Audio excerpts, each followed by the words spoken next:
मैं ये जानना चाहता हूं कि ये प्रधानमंत्री नरेंद्र मोदी, बीच में कई तरह की बातें आई, ये सीज फायर क्यों हुआ, क्या हुआ, हम तो उधर आगे जा रहे थे, फिर बीच में क्या हुआ, क्या हमको यहां सीज फायर करना चाहिए, वगैरह वगैरह वगैरह। आपके दिमाग में ये जो बातें कल प्रधानमंत्री नरेंद्र मोदी ने आज आदमपुर में जो कहीं, अंडरलाइन करने वाली बात आपको क्या लगी?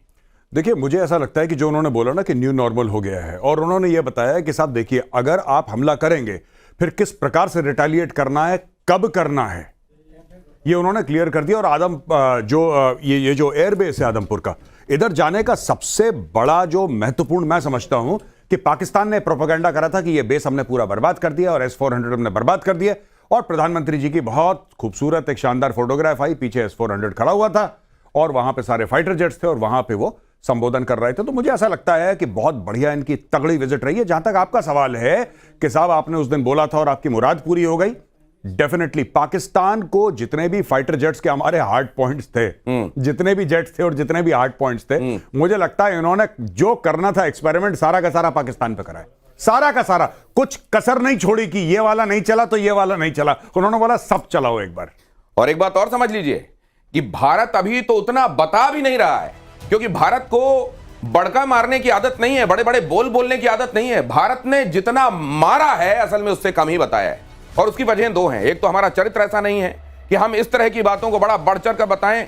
हमारी भुजाओं की ताकत अपने आप में इस बयान का इसको जोर जोर से बताती है कि हमने किया क्या है। आज वहां से जो तस्वीरें आ रही हैं, अलग अलग जगहों से पाकिस्तानी खुद जो तस्वीरें भेज रहे हैं, उनको देखकर दुनिया को अंदाजा हो रहा है। लेकिन अभिजीत अय्यर मित्रा हमारे साथ जुड़ रहे हैं। ये अभिजीत जी, इसका सिग्निफिकेंस, स्ट्रैटेजिक सिग्निफिकेंस दुनिया में परिभाषाओं के हिसाब से, क्योंकि कुछ एक परिभाषाएं हैं जो दुनिया में काम करती हैं, डेफिनेशंस, भारत का ये न्यू नॉर्मल दुनिया के लिए क्या संदेश? देखिए, ये संदेश बहुत साफ साफ है कि आप हम पे अंतर्राष्ट्रीय दबाव नहीं डाल सकते हैं। कल जो प्रधानमंत्री ने स्पीच दिया था वो बस पाकिस्तान के लिए नहीं था, वो सबसे ज्यादा तो ट्रंप के लिए था, क्योंकि ट्रंप ही बोल रहे थे ना कि क्या हमने जबरदस्ती डील करवाया, ट्रेड का धमकी दिया। तो प्रधानमंत्री ने क्या बोला? Trade and terror can not go together. दूसरा उन्होंने क्या बोला कि आप ये न्यूक्लियर ब्लैकमेल अपने ही पॉकेट में रखो, हमारे को कोई दिखाने की जरूरत नहीं है। इस बार ठीक है, तुम्हारे को थोड़ा भीख देने के लिए कर दिया, अगली बार हम कुछ नहीं करने वाले हैं। तो जब साफ साफ पब्लिक में बोल दिया गया है ये सब, आप देख लो अगली बार तो ये धमकी चलने वाली नहीं है। तो ये बहुत एक, और आपने जो बात कही सर, उसी में जोड़ रहा हूं, एक और बात कही गई कि बात होगी, विश्व बिरादरी को यह बता देना चाहता हूं, विश्व बिरादरी के ब्रैकेट में असल में लिखा हुआ था अमेरिका। विश्व बिरादरी को यह बता देना चाहता हूं, कश्मीर में मध्यस्थता की बात कर रहे थे ना, कि बात तो होगी, लेकिन पाक ऑक्यूपाइड कश्मीर पर होगी सिर्फ। आगे खबर देख लीजिए, उसके बाद आपके पास आता हूं। न्यूक्लियर ब्लैकमेल पर प्रधानमंत्री नरेंद्र मोदी का बड़ा बयान, एटमी ब्लैकमेल की धमकी हवा हो गई है, धमकी आकाश से पाताल तक, एक ही आवाज, भारत माता की जय। प्रधानमंत्री नरेंद्र मोदी ने कहा कि आज गगन भेदी आवाजें हैं, भारत माता की जय। और ये ब्लैकमेल जो है, इसकी हवा निकल गई। ये इसके मायने क्या है? मतलब कोई ऐसा ये जो बार बार कहा जाना, देखिए न्यूक्लियर नहीं है ऐसा नहीं है, उसके पास न्यूक्लियर हैं, लेकिन ये धमकी, तो क्या फिर वो जो डेटरेंट दुनिया करती रही, ये डेटरेंट गया भाड़ में। एक हद के बाद हमारे आत्म स्वाभिमान से बड़ा कुछ नहीं।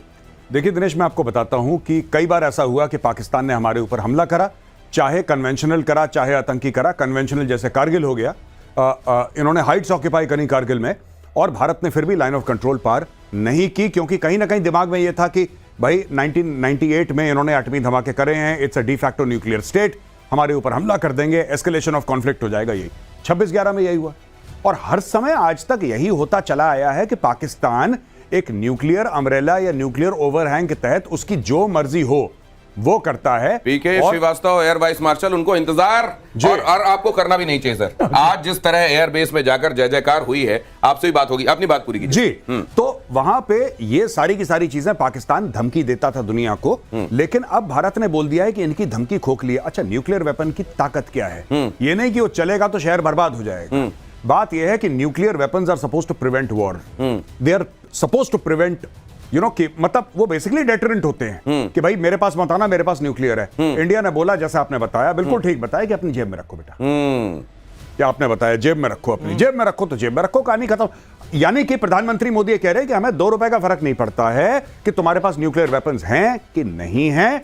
अगर तुमने कुछ करा तो हम फिर जवाब ब्रह्मोस देगा। हम जवाब नहीं देंगे, जवाब ब्रह्मोस देगा। कई बार आप जब 2 रुपए कहते हैं हाँ। तो मुझको तो लगता है पाकिस्तानियों के हिसाब से आप इतनी बड़ी रकम बोल देते हैं कि वो 2 रुपए के लिए लालच में आ सकते हैं। बहरहाल ये खबर देखिए जरा, प्रधानमंत्री नरेंद्र मोदी जब पहुंचे तो एयरबेस पर रखे थे S-400, वो S-400 जिनको नेस्तो नाबूद करने का दावा पाकिस्तान कर रहा था। आदमपुर एयरबेस पर MiG-21 भी रखा था। देखिए यह खबर, जयकारे लगाकर वायुवीरों ने पीएम का स्वागत किया। Air vice marshal PK Srivastava हमारे साथ जुड़ गए। सर, ये एयरबेस बहुत चर्चा में था और बड़े दावे उधर से हुए थे। प्रधानमंत्री नरेंद्र मोदी का यहां पहुंचना, आप भी देख रहे होंगे, जरा वहां पे बैकग्राउंड में भी क्या क्या दिखाई दे रहा है? बैकग्राउंड में वही दिखाई दे रहा है जिसको उन्होंने कहा था हमने क्षतिग्रस्त कर दिया है, नष्ट कर दिया है। MiG-29 अपग्रेडेड वर्जन वहां खड़ा था, S-400 खड़ा था, और सारे वायु वीरों का आपने देखा जो हर्षोल्लास था, जो जोश था, उसमें किसी के चेहरे पर कोई शिकन थी?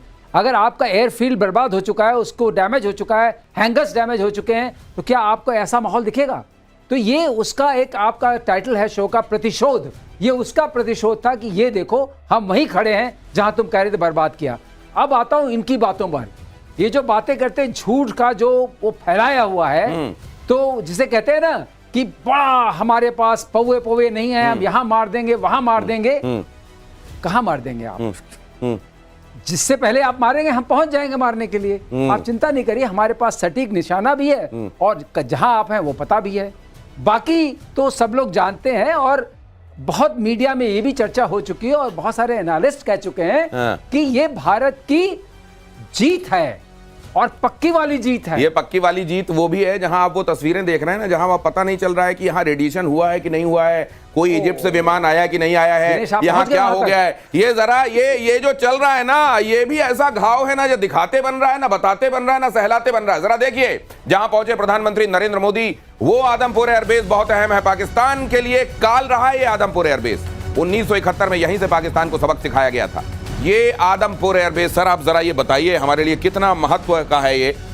आदमपुर एयरबेस की जो लोकेशन है, आपको बता दें, एक बार हमारी भी तैनाती वहां हो चुकी है। हम लोग तैनात थे।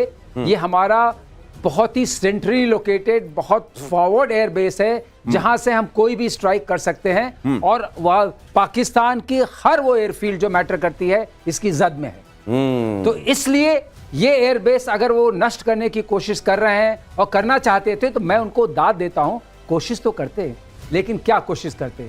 इनका जो इन्होंने भय का क्या न्यूक्लियर का और मामला सजा रखा था उसको तो क्लियर कर दिया गया और ये बताया गया कि तुम्हारे डर के आगे हमारी जीत है, तुम्हारे डर के आगे हमारी जीत है। और ये आदमपुर वहां के लोगों को बहुत दिनों से आदमी बनाता रहा है, क्योंकि वहां तो बहुत सारे लोग ऐसे हैं जिनको अगर आप ध्यान से ना देखें तो आदमी जैसे दिखाई देते हैं, इसलिए ये आदमी बनाता है ये एयरबेस। जरा देखिए किराना हिल्स में कथित धमाके की ये बड़ी खबर। Major general retired GD Bakshi का बड़ा बयान। सरगोधा में मिसाइल हिट के बाद बड़ा फ्लैश हुआ।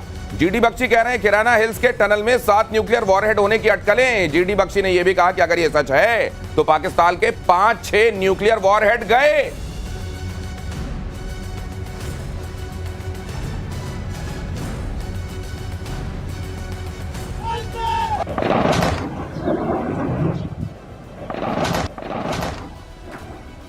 ये वो तस्वीरें हैं जो मैं आपको दिखा रहा हूं, किराना हिल्स की ये वो तस्वीरें हैं। और जनरल बख्शी जो कह रहे हैं वो अगर सच है तो बात तो बहुत आगे निकल गई।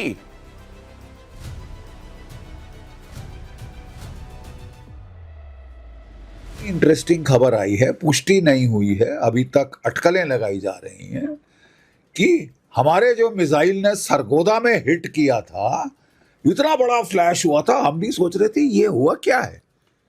कुछ ऑर्डिनेंस गई है लेकिन इतनी बड़ी जबरदस्त ऑर्डिनेंस लगती है। तो एक अटकल लगाई जा रही है कि उनकी वहां पे टनल थी जहां उन्होंने 7 न्यूक्लियर वॉरहेड स्टोर किए हुए थे। इसका मतलब अगर ये सच है तो इसका मतलब कि पाकिस्तान के जो 7 थे वहां पे उस टनल में, सुन लिया आपने कि वहां जो थे उनका क्या हाल किया। ये तो अभिजीत बहुत मतलब ये तो बड़ा अलार्म। और पाकिस्तान की तरफ से इसमें कुछ ना कहा जाना, चुप रहना, जरा इसके मतलब भी समझाइए। देखिए इसमें क्या है ना, हम दोनों देशों के बीच में एक अग्रीमेंट अभी भी कायम है, वो nuclear non attack on nuclear basis. Okay, यानी कि हम 1 जनवरी को हर साल हम एक दूसरे के जो न्यूक्लियर इंस्टॉलेशंस हैं वो एक दूसरे को जीपीएस कोऑर्डिनेट और नाम बताते हैं, उस पे हमला करना मना है। ओके, अब अगर इस पे हमला हुआ है, इसका मतलब है पाकिस्तानियों ने हमको इसके बारे में बोला ही नहीं था। ओ ठीक है ना? अच्छा। तो इसका मतलब ये है, अब देखिए हमने डायरेक्ट बेस पे अटैक नहीं किया है। Right. अगर आप सैटेलाइट इमेजरी देखेंगे, बेस है, ये मिसाइल कहां गया है कि देख हमको पता है इधर क्या है ना? इसे कहते हैं सिग्नलिंग स्ट्राइक, कि भाई जब वो थोड़े वो ये जो गुंडे होते हैं आके थोड़ा धमकी देते हैं ना, और Right. चुपचाप से पिस्तौल निकाल के आप दिखाते हो और वो चुपचाप भाग जाते हैं, हाँ। ये उसकी तरह होता है। ओ, तो ये वो जगह है जहां के बारे में तो बताया भी नहीं गया कि यहां असल में एटॉमिक एक्टिविटी कोई चल रही है। अब दुनिया के सामने ये भी आ गया कि ओ, इन जगहों पर भी कुछ किया जा रहा है। और मुझे लगता है कि आई ओपनर है उन देशों के लिए जो सोचते हैं कि नहीं, पाकिस्तान उनकी स्ट्रैटेजी में बड़ा फिट बैठता है, इसलिए उसको पालते रहना चाहिए। जरा देखिए, सोशल मीडिया पर चर्चा में पाकिस्तान के किराना हिल्स हैं। किराना, हमारे यहाँ दुकानें होती हैं जहां जीवन के उपयोगी सामान दिए जाते हैं। यहां जीवन हरण के सामान बनाए जा रहे थे इस किराना हिल में। किराना हिल को पाकिस्तान का एरिया 55 कहा जाता है। पाकिस्तान की सबसे बड़ी परमाणु स्टोरेज साइट इसको कहा जाता है। सरगोधा एयरबेस से इसकी दूरी 7 से 8 किलोमीटर से ज्यादा नहीं है। सरगोधा एयरबेस में F-16 लड़ाकू विमान का बेस है और सरगोधा को हिंदुस्तान की सेना ने कह के यहां पर स्ट्राइक की है, कह के। तो वहां पर ये साथ में हो जाना, अब ये भी संभव है कि आप खुद ही यहां कोई एक्टिविटी कर रहे हो, कोई एक्सीडेंट हो गया हो, नोबडी नोज, क्योंकि दुनिया को कैसे पता चलेगा कि पाकिस्तान यहां जिस तरीके से शैतानियत के तहत कुछ कर रहा है उसमें खुद ही का हाथ उसने जला लिया हो। यह भी हो सकता है कि यहां जब चल रहे थे, इधर से फायर उधर से मिसाइल, तो ऐसा कुछ हो गया हो, लेकिन आपने तो एड्रेस ही नहीं दिया था कि यहां हम ऐसा कुछ कर रहे हैं। तो ये ऐसा थप्पड़ है जो अगर लगा भी है तो बताया नहीं जा सकता। मेजर आर्या जी, और इसके बारे में आपने बिल्कुल ठीक बोला कि पाकिस्तानी इसके बारे में डिस्कस नहीं कर रहे। हाँ, किराना के बारे में कोई ज्यादा बातचीत नहीं हो रही, ना हाँ बोल रहे हैं ना बोल रहे हैं। हाँ। या तो सिंपल बोले कि भाई भारत ऐसा गलत बयानी कर रहा है, प्रोपेगेंडा है, और ऐसी कोई स्ट्राइक नहीं हुई, तो हमें बात समझ में आ जाएगी। वैसे भी लेकिन आई डोंट बिलीव DGISPR, क्योंकि उन्होंने तो वीडियो गेम दिखा दिया था। भाई वीडियो गेम दिखा देता है अपना। बिल्कुल वो कहता है तुम लोग वीडियो गेम देखो, हमने रफेल गिरा दिए, फिर पाकिस्तानी खुद फैक्ट चेक करके बोलते हैं सर ये तो वीडियो गेम है। वो जो नेवल आपके जो आपकी पूरी जो कहते हैं नेवी तैनात है, पाकिस्तान की नेवी, पता लगा 4-5 साल पुरानी फोटोग्राफ है वो। तो पाकिस्तान में ये सब चलता है। लेकिन ये जो किराना हिल्स और न्यूक्लियर की आप बात कर रहे हैं, इसके बारे में कम से कम एक बात तो तय है, Pakistan does not want to discuss it. अब वहां पे कुक हो गए अंदर, वहां पे मिसाइल मारी हमने, उनके न्यूक्लियर वेपन्स बर्बाद हो गए। आई डोंट नो, मुझे नहीं पता, लेकिन एक बात मुझे पता है कि पाकिस्तान चुप्पी साधे हुआ है। और क्यों, ये किसी को नहीं पता कि वादे आर नॉट टॉकिंग। दिनेश, एक बात तो मुझे समझ में आती है कि उनका DGISPR कुछ कहे, लेकिन जो उनके एयर ऑफिसर ब्रीफिंग दे रहे थे और चार्ट बना के पावर पॉइंट प्रेजेंटेशन बता रहे थे कि हमने आदमपुर यहाँ ये हमले किए, जी जी जी, उसमें एक बड़ी अजीब सी बात उन्होंने बताई जो कि फाइटर एयरक्राफ्ट में सूट ही नहीं करती है। क्या? उन्होंने कहा हमारे एयरक्राफ्ट जो हैं वो 1 आवर तक उसमें थे। Any fighter aircraft usual time of airborne being airborne is 22 to 24 minutes with full load. ओ, तो ये 1 घंटा कैसे चल लेते? इसका मतलब एयर टू एयर रिफ्यूलिंग भी हुई है। सर इनके जो एयर चीफ हैं उनको थोड़ा मेरे को लगता है कि कुछ बोलने की, कुछ भाषा की भी उनको- समस्या, अंग्रेजी में बोलना चाहते हैं और वो ठीक से बता भी नहीं पाते हैं।